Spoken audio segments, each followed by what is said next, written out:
Hello dear student, you are most welcome today in this my online class for class 11 all the students. मैं इंसान अली सुहागी देवी माध्यमिक विद्यालय intermediate college Allahabad Maharajganj आज के इस वर्चुअल क्लास में कक्षा 11 के समस्त छात्राओं का बहुत बहुत स्वागत है. Dear student, you know in your prose textbook the first chapter the portrait of a lady written by Khushwant Singh. आप लोग जानते हैं कि जो आपके इंग्लिश प्रोज का फर्स्ट चैप्टर है the portrait of A lady, जिसे खुशवंत सिंह ने लिखा है, और यह पूरा अध्याय उनके ग्रैंड मदर के इर्द गिर्द ही घूमती है. इसके पहले आप लोगों ने तीसरे पैराग्राफ का एक्सप्लेन देखा. आज आइए चौथे पैराग्राफ का एक्सप्लेन करते हैं. इसके पहले आप लोगों ने क्या देखा? Writer's grand mother got ready, writer's took bath him and arranged every usual thing and got ready for school, ready slates, ready ink, ready stall chapatis and etc and etc. इसके पहले आप लोगों ने यही देखा कि खुशवंत सिंह की दादी माँ उन्हें प्रातःकाल जगा देती थी, उन्हें स्नान कराती थी, उन्हें ड्रेसिंग करती थी, उनको ड्रेस या गड़वेश पहनाती थी, उनके स्लेट को, इंक को, जो लेखनी होती है, राइटिंग, सरकंडे की बनी हुई, नरकट की बनी हुई, सारी चीज़ों को व्यवस्थित करके और उनका टिफ़िन तैयार करके रख के उन्हें स्कूल के लिए तैयार कर देती थी. और उसके बाद कुछ बासी चपातियों को रख लेती थी जो गांव में घूमने वाले डॉग्स होते हैं, कुत्ते होते हैं, उन्हें खिलाने के लिए. अब ये सारे अरेंजमेंट करने के पश्चात अब आइए देखिए अगले पैराग्राफ में, पैराग्राफ 4 में क्या हो रहा है. माई द राइटर स्वयं, my grandmother always went to school with me. When the writer was ready to go for school then with him writer's grand mother also went to school. The reason because the school was adjoined towards the temple. My grandmother always went to school with me. Writer की दादी माँ भी writer के साथ इस विद्यालय जाया करती थी. कारण because the school was attached to the temple. क्यों? क्योंकि स्कूल मंदिर के से अटैच ही था, यानी एक तरफ मंदिर दूसरी तरफ स्कूल, तो स्कूल से सटे ही था. द प्रिएस्ट में पुरोहित, पुजारी. The priest taught us the alphabet. The teacher, देखिए, the teacher taught them to the children about every language alphabet. The priest taught us the alphabet. पुरोहितगण, पुजारीगण, अध्यापकगण उन लोगों को अबाउट अल्फ़ाबेट, अल्फ़ाबेट के विषय में सिखाते थे. द मॉर्निंग प्रेयर, तथा हमें प्रातःकालीन, लेखक कर रहे हैं कि हम सभी बच्चों को प्रातःकालीन के प्रेयर भी सिखाया करते थे. While the children sat in rows on either side of the veranda singing the alphabet or the prayer in a chorus, same tone and manner.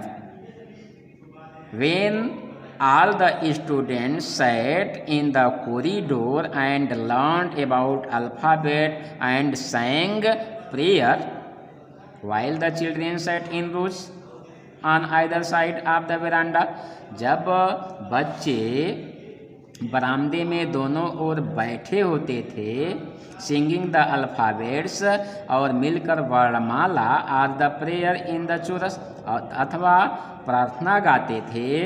My grandmother sat inside reaching the scriptures.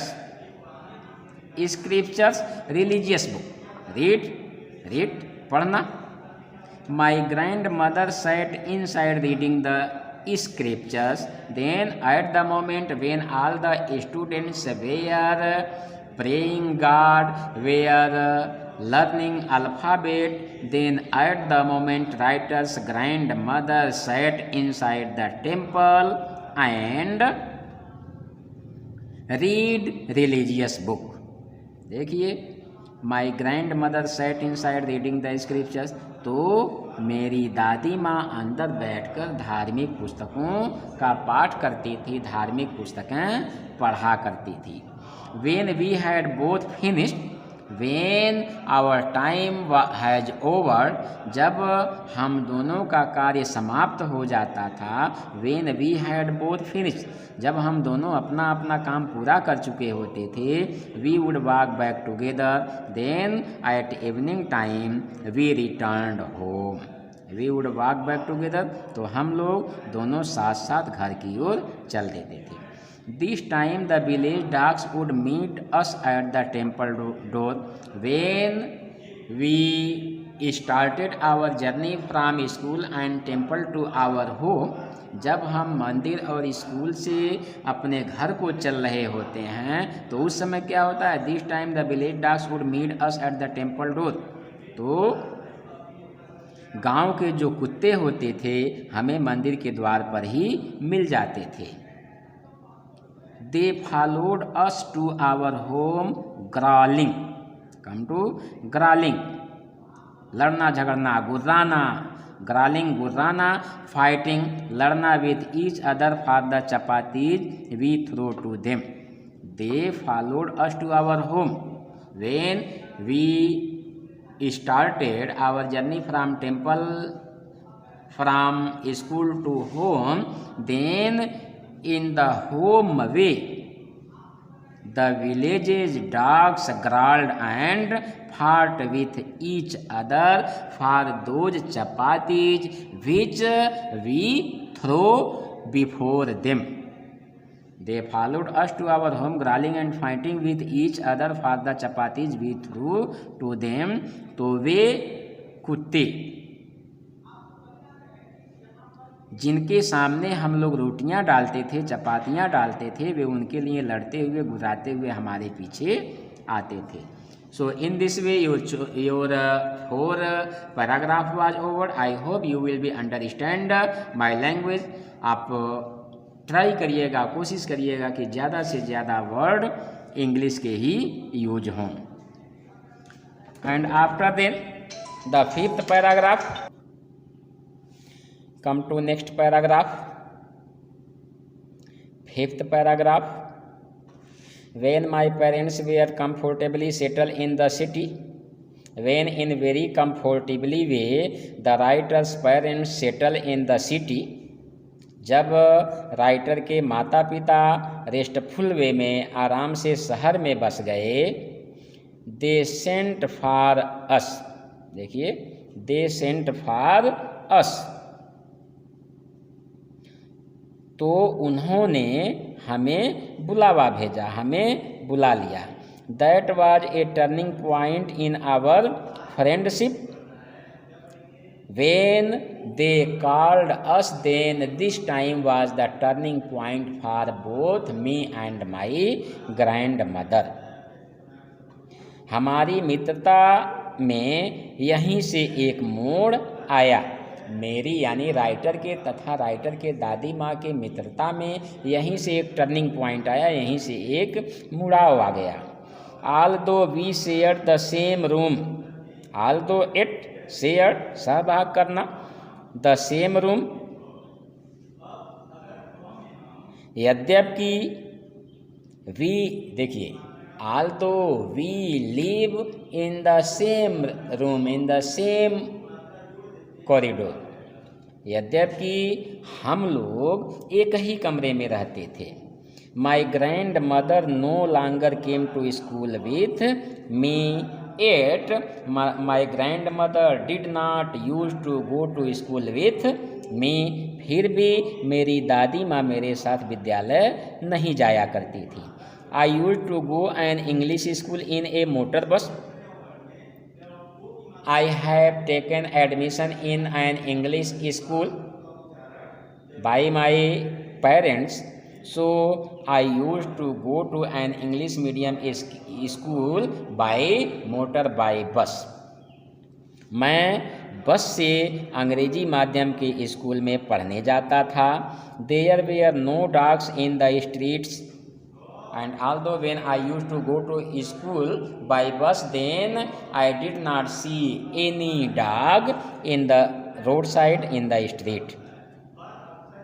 गली में मैं किसी कुत्ते को नहीं देखता था. And she took to feeding sparrow in the courtyard for city house, and in this way my grandmother used to feed to sparrows all the birds in the courtyard side. और इस तरह से मेरी दादी माँ घर के आंगन में चिड़ियों को दाना खिलाना शुरू कर दिया. So in this way your fifth paragraph has over. I hope you will be understand. Come to next paragraph, sixth paragraph. As the years rolled by, as the time passed by, जैसे जैसे वर्ष बीतते गए, we saw less of each other. Then say we could not meet, we could not see each other for a long time. जैसे जैसे वर्ष बीतते गए वैसे वैसे हम एक दूसरे से कम मिलते रहे. For some time she continued to wake me up. For a while, for some time, the writer's grandmother continued to raise writer and get me ready for school, and for some time she used to get ready writer to go to school. देखिए कुछ समयों तक, for some time कुछ समय तक, she continued wake me up, मेरी दादी माँ यानी राइटर की दादी माँ राइटर को जगाती रहीं. And get me ready for school, और राइटर को विद्यालय जाने के लिए तैयार करती रहीं. When I came back, when the writer returned home from school, जब राइटर विद्यालय से वापस घर आते थे, she would ask me what the teacher had taught me. Then oftenly the writer's grandmother would ask him what the teacher taught the writer. जैसे ही writer यानी खुशवंत सिंह घर आते थे तो खुशवंत सिंह की दादी माँ राइटर से पूछती थी कि आज तुम्हारे अध्यापक ने तुम्हें क्या पढ़ाया. I would tell her English word. Then I answered that my teacher has taught me English word. तो मैंने उनसे बताया, मैं प्रायः उनसे बताया करता था कि आज हमारे अध्यापक ने मुझे अंग्रेजी शब्दों के विषय में बताया. And little things of western side, and also the writer teacher had taught him about western science and learning and about education, the law of gravity, the rule of gravity, गुरुत्वाकर्षण के नियम के विषय में बताए. Archimedes principles, and also the teacher taught him about Archimedes principles, और अध्यापक मुझे आर्किमिडीज के सिद्धांत के विषय में भी बताए. The world being round, and the teacher taught me that the world is round. अध्यापक यह भी मुझे बताए कि पृथ्वी के गोल होने के विषय में बताए. etc. And he taught me a lot of thing etcetera. This made her unhappy. After hearing this, the writer's grandmother became so sad. इतना सुनने के बाद दादी माँ बहुत नाखुश हो जाती थी. She could not help me with my lessons. The reason is because the writer's grandmother could not help him in any lessons. क्योंकि राइटर की दादी माँ उसके किसी भी पाठ में सहायता नहीं कर पाती थी. She did not believe in the things they taught at the English school. The writer's grand mother did not like the ideas which the teacher had taught in English school. Writer की दादी माँ को प्रायः इन सब अंग्रेजी विद्यालयों में विश्वास नहीं था जो चीज़ें अंग्रेजी विद्यालय में राइटर को सिखाई जाती थी। And was distress that there was no teaching about God and the scripture and the writer's grand mother was so unhappy because the teacher did not teach about God and about religious book. Scripture religious धार्मिक पुस्तकें। Writer की दादी माँ दुखी क्यों थी? क्योंकि उन स्कूलों में ईश्वर के बारे में तथा धार्मिक पुस्तकों के विषय में नहीं पढ़ाया जाता था, इसलिए राइटर की दादी माँ दुखी थी। One day I announce that we were being given music lesson. One day the writer announced that he has to teach music. एक दिन राइटर ने बताया कि हमें संगीत सिखाया जा रहा है। She was very disturbed after hearing this. The writer's grandmother became so unhappy. इन बातों को सुनकर राइटर की दादी माँ बहुत परेशान हो गई। To her music had lived association. Lived association, a bad thing. To her music had lived association. उनके अनुसार संगीत का संबंध अशोभनीय बातों से है। It was the monopoly of hurlers and beggars and not meant for gentle folk. देखिए, it was the monopoly of hurlers and beggars. It या was था monopoly। देखिए, एक एकाधिकार जिसे कहते हैं, of hurlers, a types of bad woman, बुरी औरत, and beggars and भिखारी। It was the monopoly of hurlers and beggars. यह भिखारियों तथा गलत चरित्र वाली औरतों का एकाधिकार होता है। And not meant for gentle folk, and this is not any belonging with gentle person. और भले लोगों से इसका कोई संबंध नहीं है, भले लोगों से इसका कोई मतलब नहीं है। She said nothing, but her silence meant disapproval. She said nothing. In this way, the writer's grandmother did not utter any word. इस तरह से राइटर की दादी माँ तो कुछ बोली नहीं, but her silence meant disapproval, but although she could not utter any word in this way it means that she refuse this music. लेकिन उनकी चुप्पी, उनके चुप रहने का अर्थ उनकी नाराजगी से था, रजामंदी से नहीं था। She rarely talk to me after that in this way. After it, she did not utter me any word. She rarely talked to me after that. और इस तरह से उसके बाद वे मुझसे कभी कभी ही प्रायः बोलती थी। So in this way, your 6th paragraph was over. I hope you will be understand this. And if you have any variation, then please contact me. Thank you.